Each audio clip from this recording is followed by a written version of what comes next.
الرجال قوامون على النساء بما فضل الله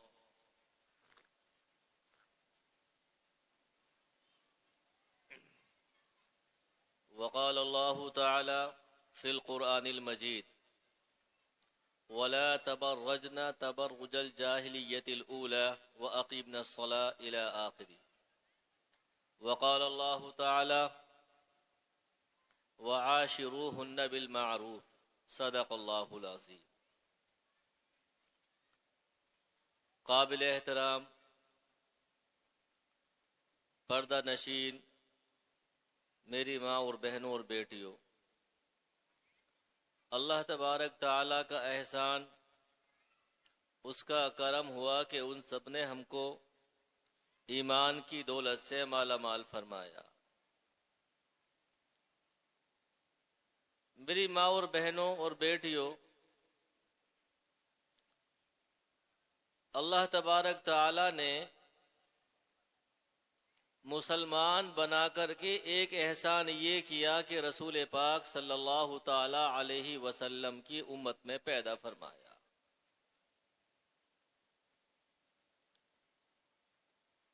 اس کے بعد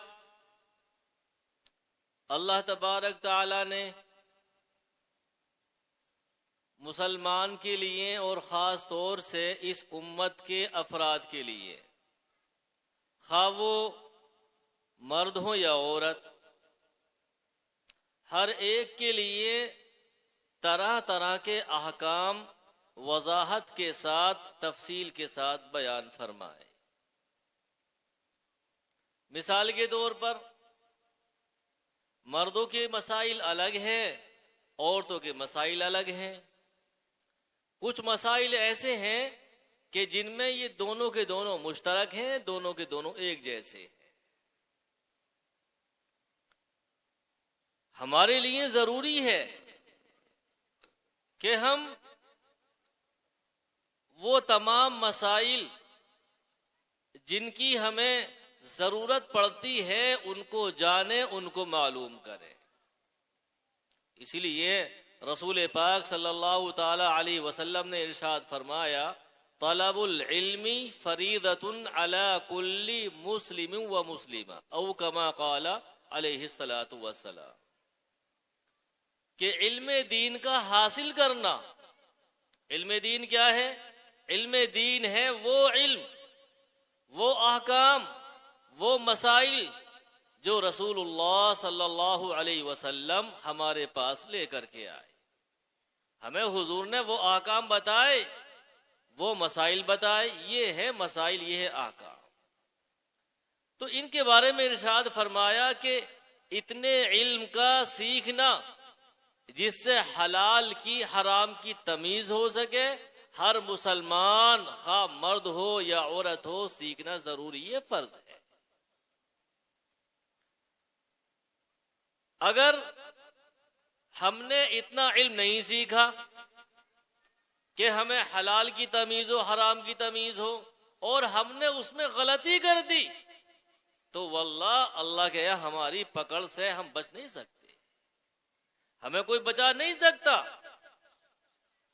اس لیے رسول اللہ صلی اللہ علیہ وسلم نے بار بار ارشاد فرمایا کہ آخرت کی تیاری کر لو.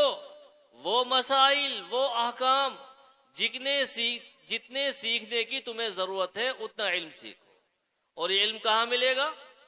یہ علم ہمیں بازاروں میں نہیں ملے گا، یہ علم ہمیں راستوں میں نہیں ملے گا، یہ علم ہمیں چوراہوں پر نہیں ملے گا، بلکہ یہ علم ہمیں مدارس اسلامیہ کے اندر ملے گا. اور آج کے دور میں آپ کے قریب میں ایک مدرسہ ہے جس کا نام ہے دارالعلوم فاروقیہ، جو اپنی مثال آپ ہے. اللہ کا شکر ادا کریں کہ حضرت مولانا محمد عارف صاحب دمت برکاتہم العالیہ نے آپ کی بچیوں کے لیے، آپ کے لیے علم دین حاصل کرنے کے وہ تمام مواقع فراہم فرما دیے تاکہ آپ کو کہیں دور جانا نہ پڑے. تو ان مواقعوں سے، ان موقعوں سے فائدہ اٹھائیں. اپنی بچیوں کو، اپنی بہنوں کو، اپنی بیٹیوں کو علم دین حاصل کرنے کے لیے مدارس بھیجیں، مدرسہ بھیجیں. تاکہ کل اللہ کے یہاں آپ کی پکڑ ہونے سے آپ بچ جائیں.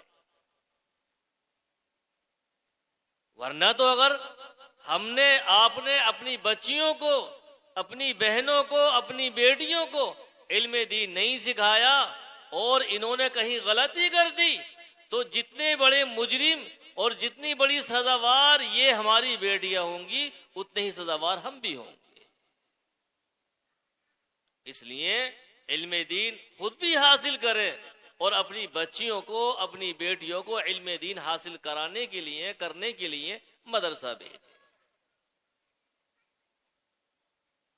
اس لیے کہ اللہ تبارک تعالی نے عورتوں کے لیے، رسول پاک صلی اللہ تعالی علیہ وسلم نے عورتوں کے لیے اور اس صنف نازک کے لیے بڑی آسانیاں پیدا فرمائی، بڑے آرام پیدا فرمائے ہیں.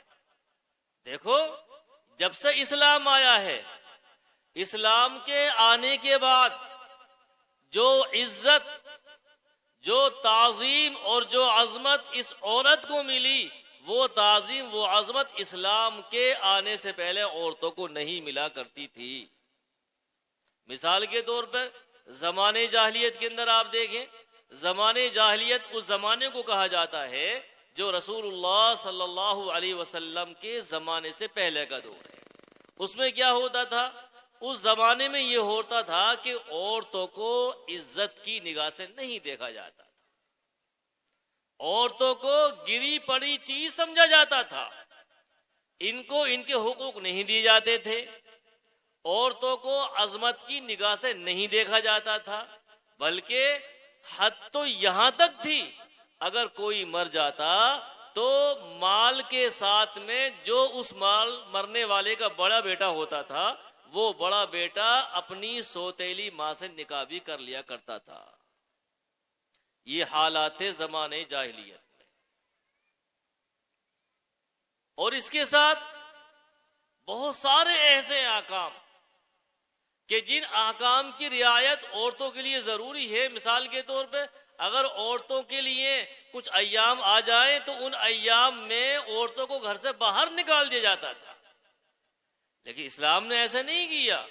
اسلام نے کہا نہیں، یہ عورت تمہارے لیے قابل تعظیم ہے. اگر یہ عورت تمہاری ماں ہے تو اس عورت کے پیروں کے تلے تمہارے لیے جنت ہے. اگر یہ عورت بیٹی ہے تو یہ تمہارے لیے عزت ہے. اگر یہ عورت تمہاری بہن ہے تو یہ تمہارے لیے عزت کا، فخر کا ذریعہ ہے. اگر یہ عورت تمہاری بیوی ہے تو تمہارے لیے ناموس ہے، تمہارے لیے عظمت کی چیز ہے. کسی دور میں، کسی زمانے میں اسلام نے عورتوں کو کمانے کا حکم ہی نہیں دیا. کسے حکم دیا؟ اگر عورت ماں ہے تو اولاد کی ذمہ داری ہے، اگر بیوی ہے شوہر کی ذمہ داری ہے، اگر بہن ہے بھائیوں کی ذمہ داری ہے، اور اگر بیٹی ہے تو ماں باپ کی ذمہ داری ہے، باپ کی ذمہ داری ہے کہ یہ کمائے اور کما کر کے اپنی بیٹیوں کو، اپنی بہنوں کو، اپنی ماؤں کو اور اپنی بیویوں کو گھر میں بٹھا کر کھلائے. یہ اللہ کا احسان مانے کہ اللہ پاک نے عورت کو عزت دی، عورت کو عظمت دی. ورنہ تو زمانے جاہلیت میں اللہ تبارک تعالیٰ نے ایک حالت بتائی، وَلَا تَبَرَّجْنَ تَبَرُّجَ الْجَاهِلِيَّةِ الْأُولَى. یہ قرآن شریف کی آیت کا ٹکڑا ہے.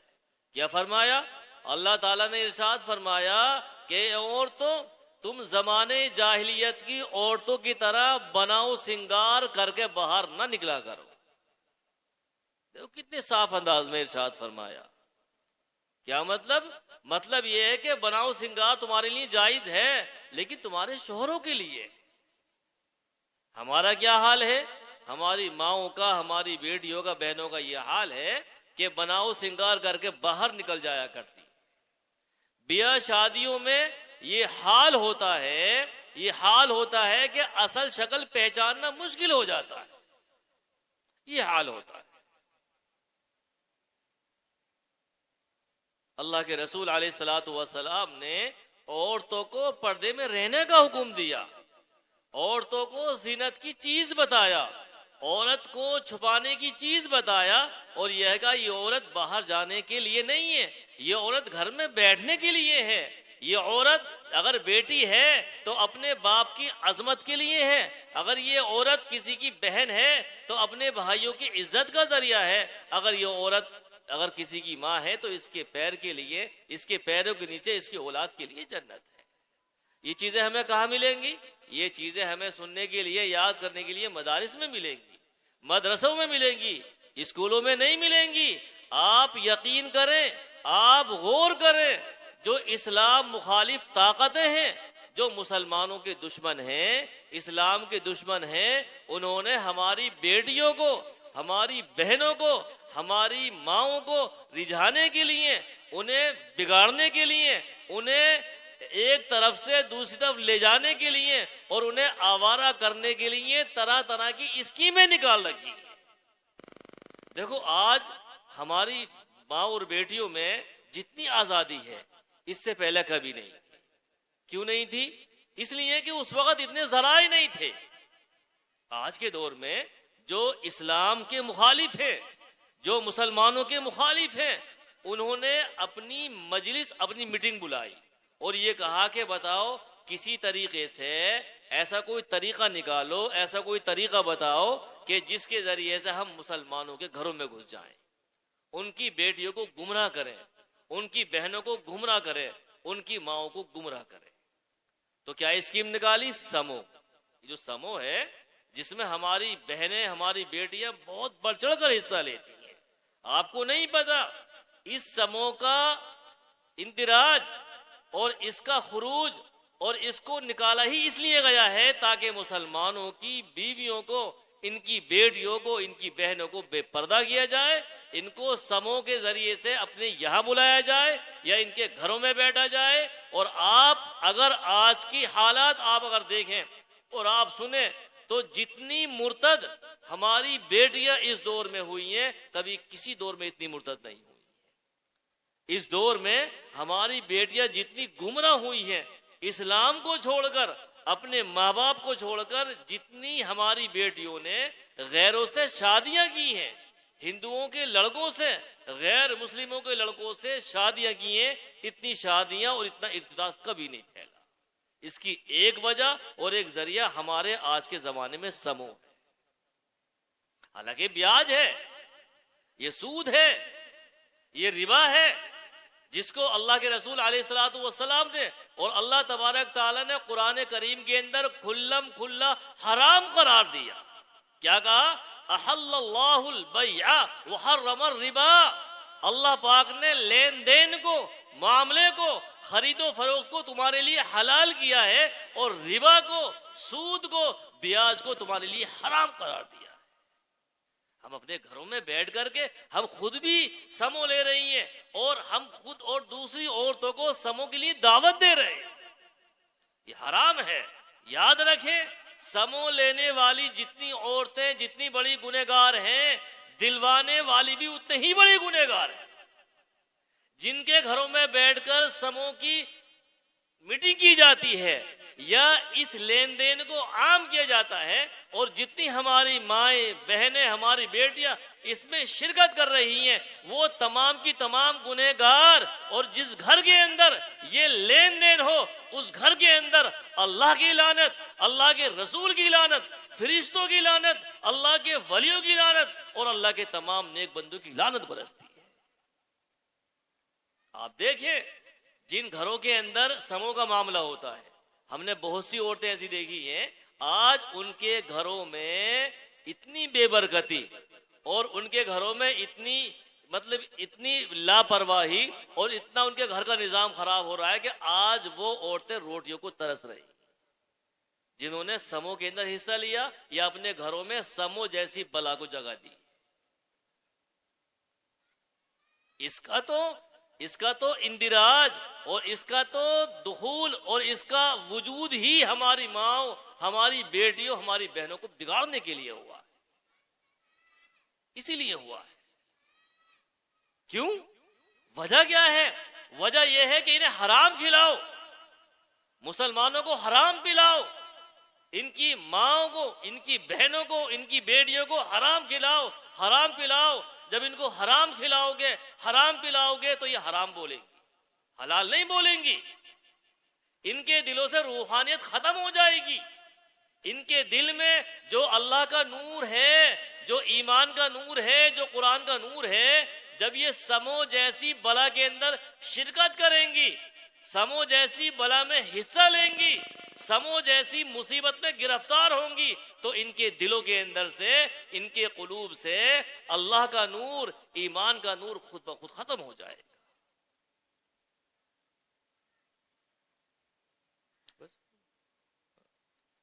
اس لیے میری ماں اور بہنوں، اسے آپ سمجھیں. سمو ہے کیا؟ سمو ایک بلا ہے، ایک مصیبت ہے. یہ ہمارے گھروں کو اجاڑنے کا ایک ذریعہ ہے، یہ ہماری نسل کو ختم کرنے کا ذریعہ ہے، یہ ہمارے کاروبار کو ختم کرنے کا ذریعہ ہے، یہ ہمارے گھروں میں آرام، آسائش اور سکون کو ختم کرنے کا ذریعہ ہے، یہ ویرانی لانے کا ذریعہ ہے، یہ بربادی لانے کا ذریعہ ہے. آپ یقین کریں، تمام بلائیں، تمام مصیبتیں آج جو ہمارے گھروں میں پیدا ہو رہی ہیں، ہماری بیٹیوں کے اندر جو حرمت کی چیزیں پائی جا رہی ہیں، ان تمام وجوہات میں اگر کسی چیز کا دخل ہے تو کہیں نہ کہیں سمو جیسی بیماری کا دخل ہے. یہ تو کھلم کھلا سود ہے، بیاج ہے. مردوں کے لیے حرام نہیں ہے، عورتوں کے لیے بھی حرام ہے، عورتوں کے لیے بھی یہ ناجائز ہے. اور یہ تو شروع ہی اس لیے کی گئی ہے تاکہ مسلمان کی عورتوں کو بگاڑا جائے، ان کی بہنوں کو بگاڑا جائے، ان کی بیٹیوں کو بگاڑا جائے. اس لیے اس سمو کو رواج دیا گیا ہے. اور آپ جانتی ہیں، بیاج، سود اور ربا، اس کا ایک پیسہ کھانا کتنا بڑا گناہ ہے. ایک پیسہ کھانے کا اتنا بڑا گناہ ہے کہ اگر ایک آدمی اپنی ماں سے 70 بار زنا کر لے تب بھی اتنا بڑا گناہ نہیں جتنا بڑا گناہ سود کا ایک پیسہ کھانا یا سمو کا ایک پیسہ کھانا. کتنا بڑا گناہ ہے. اور ہم نے اس کو ایسے رواج دیا ہے، ہم سوچتے ہیں سرکاری اسکیم ہے، ہمارے لیے بہت بڑا فائدہ ہے. حالانکہ فائدہ نہیں، یہ ہمارے گھروں کو تباہ برباد کرنے کا ذریعہ ہے. ہم اس کی بلا کو سمجھیں، اس کے نقصان کو سمجھیں. ہم یہ جانیں کہ اس سمو کی وجہ سے ہمارا گھر تباہ ہو جائے گا، ہمارا گھر برباد ہو جائے گا، ہماری اولادیں، ہماری نسلیں جن کے دلوں کے اندر ایمان کا نور ہوگا، حلاوت کا نور ہوگا، وہ ختم ہو جائے گا.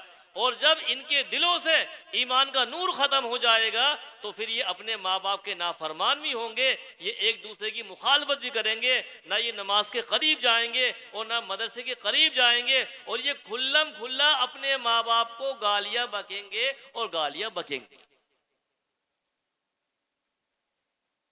یہ ذریعہ ہے سمو. حالانکہ اللہ کا شکر ہے کہ اس بلا پر بہت حد تک کنٹرول کر لیا گیا ہے. ہماری وہ مائیں بہنیں جو دیندار ہیں، جو نماز کے قریب ہیں، وہ اس کے قریب بالکل نہیں جاتی، منع کر دیتی ہیں. ہمیں سمو نہیں چاہیے، نہ ہمیں اس میں شریک ہونا ہے اور نہ ہمیں اس میں جانا ہے اور نہ اپنے گھر کو اس سمو کو لانا ہے. اللہ کا بہت بڑا شکر ہے. لیکن بہت سی ہماری جن ماں اور بہنوں کو پتہ نہیں ہے اس کے نقصان کے بارے میں، جن کو پتہ نہیں ہے کہ یہ کتنی بڑی مصیبت ہے، یہ کتنی بڑی بلا ہے، جن کو پتہ نہیں ہے وہ آج بھی شریک ہے، وہ خوب شرکت کر رہی ہیں، اپنے گھروں کے اندر غیروں کو بلا رہی ہیں جو ان کے لیے غیر محرم ہیں، جن کے لیے سامنے آنا حرام ہے. ان کو اپنے گھروں میں بٹھا کر عورتوں کو بلا کر لاتی ہیں، عورتوں کو بلا کر جمع کراتی ہیں، جمع کرتی ہیں، اور جمع کرنے کے بعد میں سمو کا اعلان کرتی ہیں کہ آپ کے اس کی پرچی نکل رہی. حالانکہ وہ یہ نہیں سوچتی کہ سمو نہیں، یہ دوزخ کا ٹکٹ ہے، یہ اس کی قبر میں کیڑے مکوڑوں کا ٹکٹ ہے، یہ اس کے لیے پلسرات کے راستے سے گزرنے کا ٹکٹ، گرنے کا ٹکٹ ہے. یہ وبا ہے، یہ مصیبت ہے، یہ وبال جان ہے. میری ماں اور بہنوں، اس کو سمجھیں. اسلامی دنیا کے اندر اس کو حرام تصور کیا جاتا ہے. اللہ پاک نے اس کو حرام کیا، اللہ کے رسول نے حرام کیا، اور آج بھی ہماری وہ بیٹیاں وہ مائیں وہ بہنیں جن کو اللہ پاک نے عقل شعور دیا ہے، جن کو تھوڑی بہت دین کی سمجھ دی ہے، وہ سمجھتی ہیں کہ یہ سراسر یہ لعنت ہے اور اس کے ذریعے سے ہمارے گھر تباہ برباد ہو جائے۔ اور ایک نقصان اس کا یہ بھی ہے کہ ایسی عورتیں جو سموں کے اندر شریک ہوتی ہیں یا شریک کرتی ہیں، مرنے کے وقت میں ایسی عورتوں کو کلمہ بھی نصیب نہیں ہوگا، یاد رکھیں۔ اور اگر بغیر کلمے کی دنیا سے چلی گئی تو پھر ہمیشہ ہمیشہ کے لیے ٹھکانا کیا ہوگا؟ جہنم اور دوزخ، ہمیشہ کے لیے ٹھکانا، جنت کا کوئی امکان ہی نہیں ہے۔ اس لیے اس بلا کو سمجھیں، ہماری وہ مائیں اور بہنیں جو اس میں شریک بالکل ختم کر دیں، اور ان کے تعلق میں، ان کے متعلقین میں اگر کوئی ہماری خاتون میں سے، ہماری بیٹیوں میں سے، بہنوں میں سے اگر کوئی اس میں شرکت کرتی ہے، بالکل منع کر دیں، بائیکاٹ کریں اس منحوس اس لعنت چیز کا، اس کا کہتے ہیں ہمیں سموں کو اپنے گھروں کے اندر بالکل نہیں لانا، ہم ایک ٹائم کے لیے اپنے گھر میں چٹنی کھا لیں گی، ہم کچے مکان میں رہ لیں گی، ہم مصیبت برداشت کر لیں گی، مگر سمو جیسی لعنت چیز کو اپنے گھر میں نہیں آنے دیں۔ یہ حرام کھلانے کا ذریعہ ہے، مسلمانوں کے ایمان پر ڈاکہ ڈالنے کا ذریعہ ہے۔ یہ تو شروع اس لیے کی گئی ہے تاکہ مسلمانوں کی عورتوں کو، ان کی بیٹیوں کو، ان کی بہنوں کو بہلا پھسلا کر دین سے دور کیا جائے۔ آپ تعجب کریں گی، ہندوستان کے اندر صرف یو پی کی رپورٹ ہے، یو پی کے اندر سے تقریباً 3.5 لاکھ لڑکیاں اسلام چھوڑ چکی ہیں، مرتد ہو چکی ہیں، گمراہ ہو چکی ہیں، اور وہ غیر مسلموں کے لڑکوں کو لے کر جا چکی ہیں۔ 3.5 لاکھ لڑکی۔ کیوں؟ اس لیے کہ ان لڑکیوں کو حرام کھلایا، انہوں نے حرام کھایا، تو ایمان کا نور ان کے دلوں سے نکل گیا، ایمان کی روشنی ان کے دلوں سے نکل گئی۔ جب دل تاریک ہو گیا، دل میں اندھیرا چھا گیا، تو وہ اندھیرے کے اندر جائیں گی، اور یہ جو کفر ہے، شرک ہے، یہ اندھیرا ہے، یہ اندھیرا ہے۔ اس لیے میری ماں اور بہنوں، آپ سمو جیسی لعنت سے بچیں۔ آپ حضرت فاطمہ رضی اللہ تعالی عنہ کی بیٹیاں ہیں، آپ کے لیے حضرت فاطمہ رضی اللہ تعالی عنہ آئیڈیل ہیں، آپ کے لیے اسوہ حسنہ ہیں۔ آپ حضرت فاطمہ کی زندگی دیکھو، انہوں نے کیسی زندگی کاٹی ہے۔ روایت کے اندر آتا ہے حضرت فاطمہ رضی اللہ تعالی عنہ کا جب انتقال کا وقت قریب آیا، ایک خادمہ کو بلایا اور خادمہ سے کہا، دیکھو مجھے کبھی بھی پوری زندگی کسی غیر محرم نے نہیں دیکھا، اگر میرا انتقال ہو جائے تو کوئی چرچا مت کرنا، رات میں مجھے دفن کر دینا، کسی غیر محرم کی میرے اوپر نگاہ بھی نہ پڑے۔ یہ کون ہے؟ حضرت فاطمہ رضی اللہ تعالی عنہ۔ کون ہے یہ ہمارے حضور کی سب سے چھوٹی بیٹی ہے، یہ حضرت فاطمہ رضی اللہ تعالی عنہ۔ یہی ہے عشاء کی نماز پڑھنے کے بعد 2 رکعت نفل کی نیت باندھتی ہیں، اور جاڑوں کے موسم میں آپ جانتی کہ رات لمبی ہوتی ہے، یہی حضرت فاطمہ رضی اللہ تعالی عنہ نیت باندھ لیتی ہیں، اور جب نماز کے اندر مشغول ہو جاتی ہیں، نماز پڑھتے پڑھتے سلام پھیرتی ہے تو صبح ہو جاتی ہے، کہتی ہے یا اللہ تیرے راتیں کتنی چھوٹی ہو چکی۔ یہ حضرت فاطمہ رضی اللہ تعالی عنہ۔ آج ہماری بیٹیاں آپ دیکھو، ہماری مائیں، ہماری بہنیں، ان کی حالات دیکھو۔ اللہ پاک نے ہماری بہنوں کے سنگار کو شوہر کے لیے بنایا، مگر یہ سنگار بناؤ کس کے لیے؟ غیروں کے لیے کر رہی۔ تمام بازاروں کو رونق بخش دی ہے، راستوں چوراہوں کو رونق بخش دی ہے، یہ محسوس نہیں ہوتا، یہ پتہ نہیں چلتا کہ یہ کن کی عورتیں ہیں اور کن کی بیٹیاں ہیں۔ یہ میری بہنوں، میری ماں اور بیٹی گمراہیت کا ہی ذریعہ ہے۔ آپ توبہ کریں، سموں سے توبہ کریں، آپ پردے میں رہیں، اور یہ مدرسہ جو آپ کے علاقے میں ہے دارالعلوم فاروقیہ، جس کے ذمہ دار حضرت مولانا محمد عارف صاحب دامت برکاتہم العالیہ ہے، وہاں الحمدللہ وہاں لڑکیوں کو وہاں پردے کے اندر تعلیم دی جاتی ہے۔ یہ بڑا خاص موقع، بڑا سنہرا موقع آپ کے لیے ہے، اپنی بیٹیوں کو، اپنی بہنوں کو وہاں تعلیم حاصل کرنے کے لیے بھیجیں۔ انشاءاللہ اگر آپ نے وہاں اپنی بیٹیوں کو بھیجا، بہنوں کو بھیجا، اور انہوں نے وہاں سے علم حاصل کر لیا، تو حضرت مولانا ذوالفقار صاحب نقشبندی فرماتے ہیں کہ عورت پڑھی، مرد پڑھا، ایک آدمی پڑھا، عورت پڑھی، پورا خاندان پڑھا، اگر ایک لڑکی آپ نے پڑھا دی، آپ کا پورا گھر دین کے راستے پر آ جائے، پورا گھر۔ اس لیے ہمیں بیدار ہونے کی ضرورت ہے، ہمیں سموں سے چھٹکارا پانے کی ضرورت ہے، ہمیں سود سے، بیاج سے اور بے پردہ رہنے سے ہماری ضرورت ہے۔ ہمیں بہت زیادہ اس چیز کی ضرورت ہے کہ ہم اپنے گھروں کے اندر سے بے دینی ختم